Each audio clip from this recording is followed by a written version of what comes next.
प्रभु की वाणी फकीर की ज़बानी में आप सभी भाई बहनों का बहुत बहुत स्वागत है। आज की चर्चा का विषय है संसार अपना और परमात्मा। इस पर प्रश्न चिन्ह लग जाता है। शास्त्रों में इस बात को जोर देकर कहा गया है कि मनुष्य योनि ही बंधन का कारण है और मनुष्य योनि में ही मोक्ष की प्राप्ति होती है, यानी कि जन्म मरण का बंधन भी मनुष्य योनि में ही समाप्त किया जा सकता है।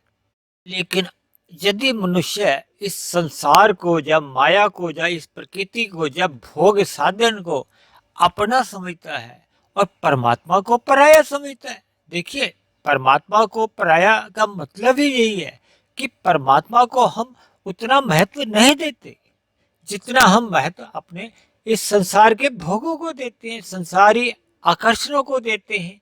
इसीलिए संसार अपना लगता है और जो अपना लगता है वो हमेशा प्यारा लगता है। उसी के लिए फिर प्राप्ति के लिए मनुष्य कर्म करता है।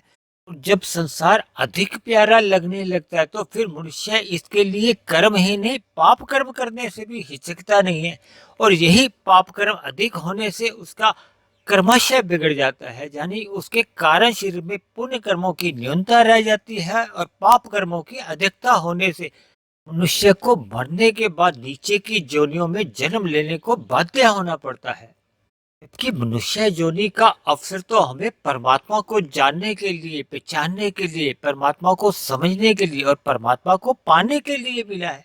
जबकि प्रकृति के बोध तो देखिए सारे के सारे जड़ माने जाते हैं, जबकि हम सभी जीवात्माएं तो चेतन है और परमात्मा परम चेतन है। इसलिए चेतन का परम चेतन से तो सजातीय संबंध है, जड़ माया से मनुष्य का विजातीय संबंध है। इसलिए संसार को अपना न समझकर हमें परमात्मा को अपना समझना चाहिए और मिले हुए जीवन में सत्संग करते हुए विशुद्ध सतोगुणी परमात्मा को पाने का ही प्रयत्न करते रहना चाहिए। चर्चा को यहीं समाप्त करते हुए कल फिर मिलते हैं एक नए विषय को लेकर, एक नए संदेश के साथ।